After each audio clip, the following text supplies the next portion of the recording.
Does it ever occur to you that most people in the world actually have faith in something? There are more than 4,000 religions in the world, so there obviously are many people who have some kind of faith in a God or a spiritual system of belief. But people also can have faith without being spiritual at all. Some people have faith in themselves, or their family, or their little group, however they define their group. Some people have faith in government or in the rule of law. And as believers who live in an unbelieving world, we can think that sometimes some of our conflicts are the result of the fact that we have faith and others don't have faith. And yet, the people who are far from God in our world likely have faith in someone or something. And sometimes the conflicts occur because of this difference in who or what we choose to trust. That's the situation Daniel faces as an exile in a foreign land. We've seen his life unfold as we walked through this book. And as we arrive in chapter 6, more than 60 years now have passed since we first met Daniel in chapter 1. He's been through some phenomenal experiences. His life has been on the line more than once. And he has survived the downfall of the Babylonian Empire. And now he has become an advisor to King Darius, who oversees a new empire, the empire of Medo-Persia. And under this new king, Daniel is going to be sucked into a conflict. It's a conflict caused by treachery, but it becomes a conflict shaped by faith. Daniel's faithfulness to God versus the king's faithfulness to the law. Let's take a look and see how this plays out. Daniel chapter 6, verse 1. It pleased Darius to appoint 120 satraps to rule throughout the kingdom, with 3 administrators over them, one of whom was Daniel. The satraps were made accountable to them so that the king might not suffer loss. Now Daniel so distinguished himself among the administrators and the satraps by his exceptional qualities that the king planned to set him over the whole kingdom. At this, the administrators and the satraps tried to find grounds for charges against Daniel in his conduct of government affairs, but they were unable to do so. They could find no corruption in him because he was trustworthy and neither corrupt nor negligent. Finally, these men said, "We will never find any basis for charges against this man, Daniel, unless it has something to do with the law of his God." At this time, King Darius is the most powerful man in the world. When the Medo-Persian Empire conquers Babylon, it becomes the largest empire the world has ever seen. And they rule over an extensive territory, which includes countries that today we know as Iran, Iraq, Libya, Israel, Egypt, Uzbekistan, Kazakhstan, Pakistan, and more. This is an immense empire. And with the need to control all of that territory, much of it occupied by conquered peoples, an efficient system of government control is vital. And so as we read here in the Bible, Darius divides the kingdom into regions, each of which is administered by one or more officials called a satrap. And their duty is to keep the population in line and to collect taxes and funnel those taxes back to the king. Now, when you've got your hands on the flow of tax money, there can be temptations. There can be opportunities to siphon some of that money into your own pocket. And so Darius, recognizing that, makes these satraps accountable to 3 top administrators. Their duty is to protect the king, as it says here, from loss. From the loss of any tax revenues due to misappropriation of funds. This administrative role requires someone of great integrity, and Daniel is perfectly suited to that role. He excels in this role. So King Darius learns that Daniel is incorruptible. He can be trusted completely. So he decides to make Daniel the top administrator for the entire kingdom. Now, that doesn't make everybody happy. Daniel has some rivals, and they want to prevent his promotion. And we're not told why they want to undermine Daniel, but I think we can make some pretty intelligent guesses. First, they may not like his nationality. He's Jewish. He's from a different race and a different culture. And this can breed suspicion and dislike. And sadly, this kind of attitude is all too common in every society. People can find it so easy to be resentful of the newcomer, the outsider, or the foreigner, and be particularly resentful if those people achieve success. Ask yourself this question. How do I feel when I see an immigrant do better than me financially or professionally? Do I feel resentment? That may be part of what's going on here. They also may not like Daniel's faith. He's Jewish. He worships a different God. And religion at that time was strongly connected to nationalism, with each nation having its own gods. So Daniel is not just a foreigner, he still worships a foreign God, and this would make him suspect in the eyes of many people. And third, they may not like his integrity. The king does, but they may not, particularly if they're involved in some financial shenanigans. If they've got their fingers in the till, they would not like Daniel having the authority to go around and poke his nose into everybody's business and uncover what they're doing. And so for any or all of these reasons, these other officials conspire against Daniel. And yet, as they look at his life, as they examine his behavior, they can't find a single thing to use against him. There's nothing they can get a grip on. Daniel is exemplary because he's neither corrupt nor negligent. He doesn't just ignore godly behavior. He doesn't just avoid godly behavior. He also works diligently to fulfill his responsibilities. He doesn't just practice personal godliness. He's also a great worker. So he can't be accused of hypocrisy or immorality or shirking his duties. Daniel's faith results in a well-rounded life of integrity. And that leaves his enemies nothing. They can't attack him professionally, and they really can't attack him personally. So they decide to set him up. They're going to set him up, and they're going to do so by manipulating the king into misusing the power of law. Look what happens starting in verse 6. So these administrators and satraps went as a group to the king and said, "May King Darius live forever." The royal administrators, prefects, satraps, advisors, and governors have all agreed, pay attention to that, have all agreed that the king should issue an edict and enforce the decree that anyone who prays to any god or human being during the next 30 days, except to you, your majesty, shall be thrown into the lion's den. Now, your majesty, issue the decree. Put it in writing so that it cannot be altered, in accordance with the law of the Medes and Persians, which cannot be repealed. So King Darius put the decree in writing. Now, when Daniel learned that the decree had been published, he went home to his upstairs room where the windows opened toward Jerusalem.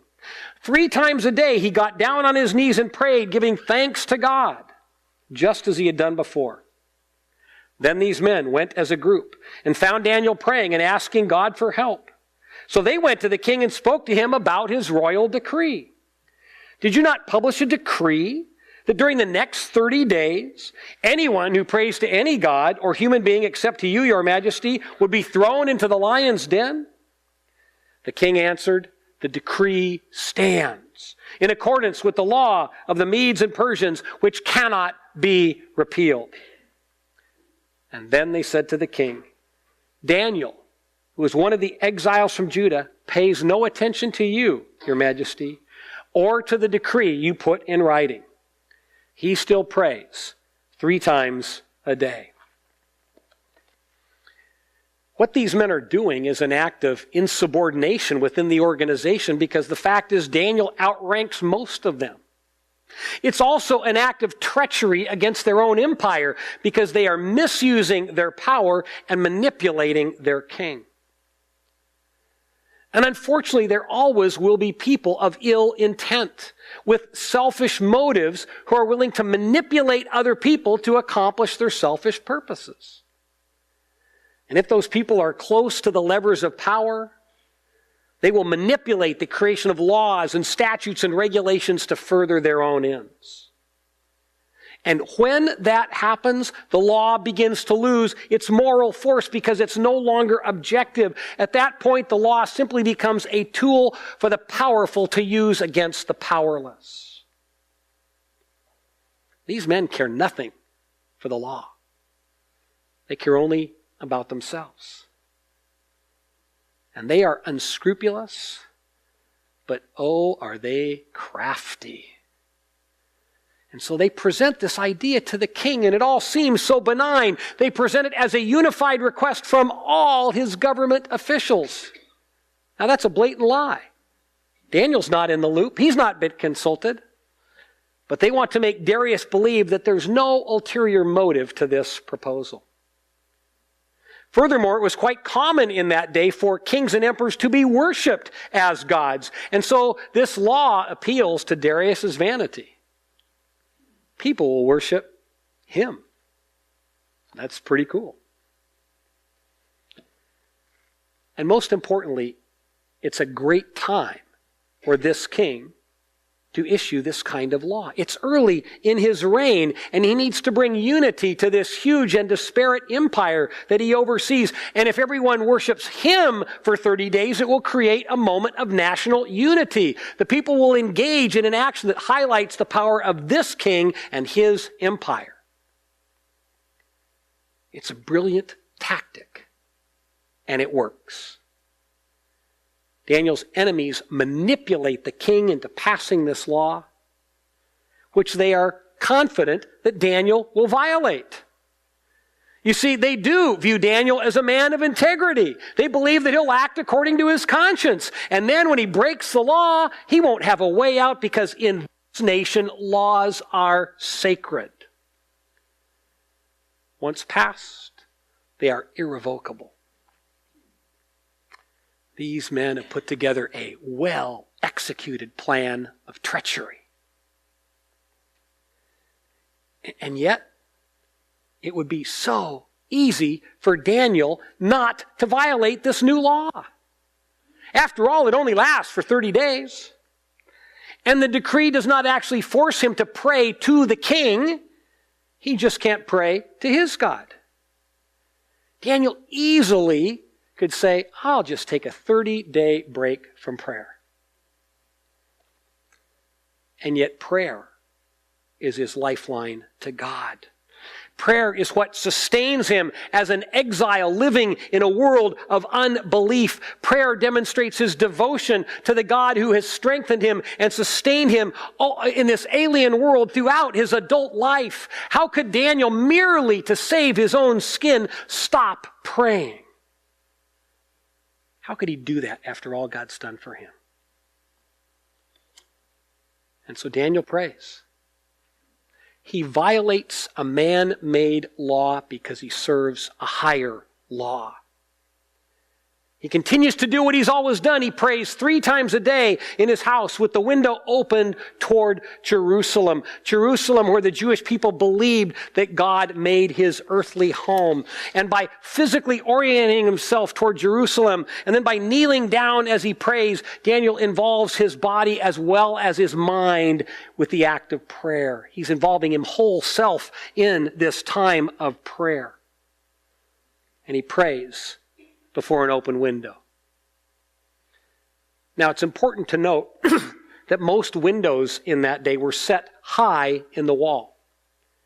So it's not like Daniel is praying in front of a floor-to-ceiling picture window. He's not on display like a department store mannequin. And yet, the window's open, which means someone with malicious intent could find a way to spy on him and watch him perform this illegal act of prayer. And that's what his enemies do. They catch Daniel praying, and they report back to the king. But King Darius, he had no desire to ensnare Daniel. He didn't want to punish Daniel. He wanted to promote Daniel. He admires Daniel and respects him. And when he realizes that he has been manipulated, he reacts with great consternation, as we see in verse 14. When the king heard this, he was greatly distressed. He was determined to rescue Daniel and made every effort until sundown to save him. This is an amazing thing. King Darius rules over the largest, strongest empire in the world, and yet at this moment his hands are tied by a man-made law, a law that he himself had written.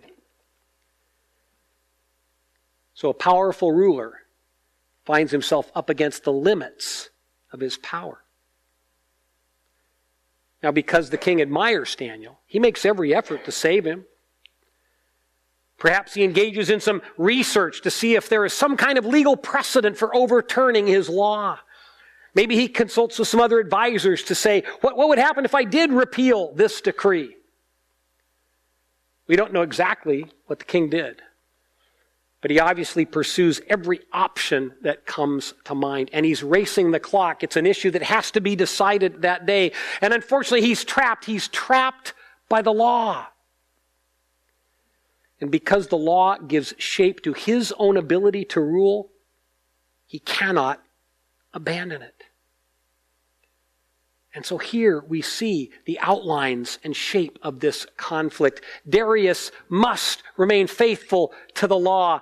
Daniel remains faithful to God. And because of these conflicts in faith, Daniel winds up in a den of lions. Verse 15. Then the men went as a group to King Darius and said to him, "Remember, your majesty, that according to the law of the Medes and Persians, no decree or edict that the king issues can be changed." So the king gave the order, and they brought Daniel and threw him into the lion's den.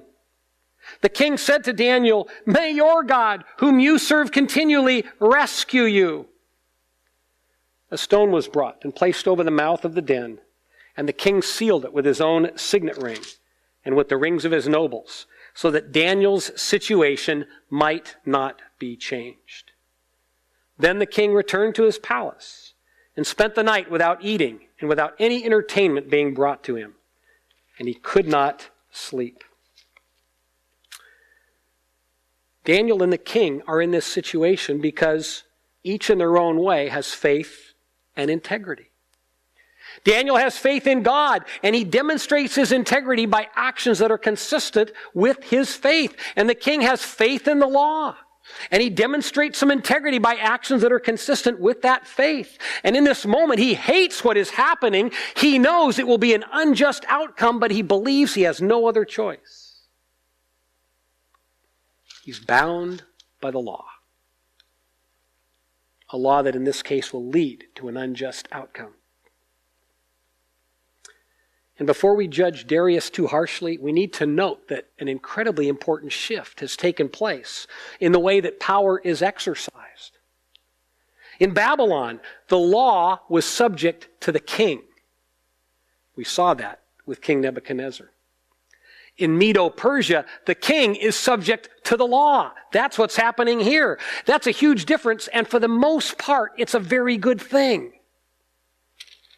History teaches us that some of the greatest progress towards justice occurred when kings began to recognize limits on their power.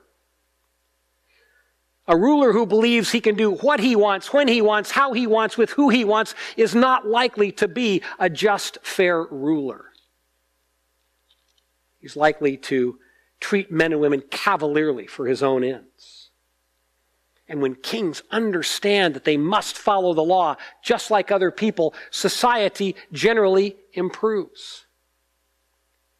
And I believe this is something that God wants. I believe that God wants nations to have people living together based on laws that are just and fair and administered impartially. And I believe this is one reason why under the Old Covenant, God established the Jewish people not just as a community of faith, but as a nation. God established a unique nation built around His laws to be a model for the world. He wanted the world to see that the healthiest cultures are those who are leaders are accountable to laws and to God. And that's a lesson that the world seems to regularly forget. It's a lesson that many of our leaders and politicians must learn. In our nation today, way too many governmental leaders from all parts of the political spectrum want to pick and choose which laws they will follow based on their personal preferences, even though they are part of the system for making and enforcing the laws. Too many of them act as if they're accountable only to themselves rather than to the laws they have sworn to uphold. And King Darius has many faults, but one thing I like about this man is that he understands there are some limits on his power. He understands, I don't get to just enforce the laws I like. And yet, having said that, his situation also highlights the limitations of man-made laws. In this case, the law has become perverse because the king cannot undo a bad law to prevent an injustice from occurring. And when the law can be manipulated in order to serve selfish ends, it no longer serves the cause of justice. So Darius faces a dilemma. He's faced now with a situation that cannot be solved by human wisdom. It cannot be solved by the laws of his nation. Only God can solve this dilemma. The king must rely on Daniel's God to bring about justice. And we see in this that God has worked through circumstances and events to confront the most powerful king in the world with the true limitations of his own power. So Darius is confronted by God, and Daniel is confronted by lions. Now, I don't know about you, but I read through this passage and I find myself asking, why would a king even want to keep a bunch of lions around anyway? They usually did it for two reasons. The first reason was entertainment. The king might enjoy walking down to that lion pit at the end of the day and watching people throw raw meat in front of the animals. Or perhaps a helpless animal. And then enjoy the savagery as the lions devoured their meal. And then for punishment. If you're a subject of this king, what could be more fearful than the thought of being torn to bits by a bunch of hungry lions? Lions are a pretty good incentive for obeying the law. And that's the sentence that is held over Daniel's head, and that is the sentence that's carried out. And the king seals Daniel in the pit. He is locked away so that no one can get in and intervene and change his situation. And the king goes back to the palace where he spends a restless night. Clearly, Darius has a conscience, and he's deeply troubled. Yet there's nothing he can do except place his hope in Daniel's God. Daniel, may your God, whom you serve continually, rescue you. What happens next? Let's see in verse 19. At the first light of dawn, the king got up and hurried to the lion's den. And when he came near the den, he called to Daniel in an anguished voice, hoping against hope, Daniel, servant of the living God, has your God, whom you serve continually, been able to rescue you from the lions? Daniel answered, may the king live forever. Can you imagine how Darius must have felt when he heard Daniel's voice call out from that pit? Man, that would be goosebump time. My God sent his angel and he shut the mouths of the lions. They've not hurt me because I was found innocent in his sight, nor have I ever done any wrong before you, your majesty. The king was overjoyed and gave orders to lift Daniel out of the den. And when Daniel was lifted out of the den, no wound was found on him because he had trusted in his God. At the king's command, the men who had falsely accused Daniel were brought in and thrown into the lion's den, along with their wives and children. And before they reached the floor of the den, the lions overpowered them and crushed all their bones. Then King Darius wrote to all the nations and peoples of every language in all the earth, "May you prosper greatly. I issue a decree that in every part of my kingdom people must fear and reverence the God of Daniel. For he is the living God, and he endures forever. His kingdom will not be destroyed. His dominion will never end. He rescues and he saves. He performs signs and wonders in the heavens and on the earth. He has rescued Daniel from the power of the lions." So Daniel prospered during the reign of Darius and the reign of Cyrus the Persian. The king spends this horrible night, racked in his conscience about this unjust sentence he had to carry out, hoping against hope that Daniel's God can do something. And he rushes to the pit in the morning and discovers, oh, amazement, incredible joy, Daniel's alive. And Daniel survives because he's done nothing wrong. He's not conspired against the king. He's trusted in God.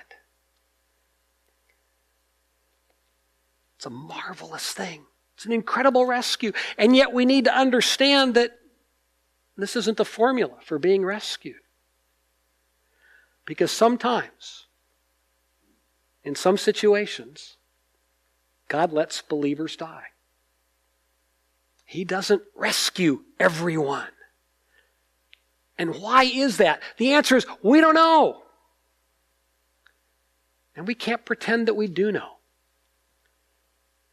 We just know that God does let some people die as martyrs, and others he rescues. If we step back, though, and consider the grand scheme of things, it's actually irrelevant because we're all going to die anyway. And if we're believers, when we die, we will be with the Lord forever. And so the question in this life is not will we die, it's only how and when. And we simply need to trust that God is working out his purposes in our lives and in his world, and that he will take us home to be with him in the time and the place and the way of his own choosing. There's no guarantee. And that means when Daniel was sealed in the pit and the darkness descended, and he heard the footsteps of the king and the guards walking away, he had no idea what would happen. He had no idea if he would survive the night. He did because that was God's plan and purpose for his life. And it was God's plan and God's purpose for King Darius as well. God wanted to use this moment in Daniel's life to be an incredible witness to this king. And the king is able to see this miraculous outcome. And so he celebrates what God has done for Daniel, and he celebrates and honors the living God. The grace of God is so evident here. God is gracious to Daniel and spares his life. He's gracious to this king. He doesn't bring any calamity or judgment on Darius for allowing himself to be manipulated into treating Daniel unfairly. God is revealing himself to this king so that he can be a more wise, just ruler. And yet the king, unfortunately, though he's the recipient of some grace, he extends no grace to the treacherous parties. And they had such a grand plan. And it ends in disastrous failure. And in that day, in those Middle Eastern cultures, it was customary and it was law that if you made a false accusation against another person and you were found out, then you suffered the fate that you wanted them to suffer. That's what happens. In addition, though, it was believed that for you to be that kind of treacherous person, your family must be infected with evil, and so the whole family had to suffer with you. And we read through this, and it shocks our sensibilities. But it was a different time and a different culture. And rest assured, we're not told to follow this practice. We're just told that it happened. The king's response, his rather vicious response, shows another limitation of man-made law. Human laws should exist to promote justice, but not vengeance. And from my vantage point, that's what this appears to be. It's the vengeful act of taking human life, even the lives of innocent children, simply to put fear into the hearts of people. And that's not what God wants in his world. What God wants is for men and women to have faith in him. What God wants in his world is for the leaders of nations to feel a sense of accountability to him. And King Darius has not become a man of faith, but he understands the true limits of his authority. He knows that he's accountable to someone greater than the law. He is accountable to the living God, and that is such a powerful truth for every leader to acknowledge. God uses these events to humble the king. He uses these events to keep Daniel close to the center of power. And so Daniel has experienced a miracle. He's experienced God's grace in an amazing way, and yet it doesn't mean that he's going to get to go home. He's not going to be set free. He will continue to live there, in that foreign place, as an exile. He will continue to live in a land where most people do not share his faith. He's there to be God's representative, so that that empire can see what a man of faith looks like. He's there to be an advisor to kings, so hopefully the kings will rule in more godly, just ways. It's not a comfortable or easy life. It's the role that God has called Daniel to play.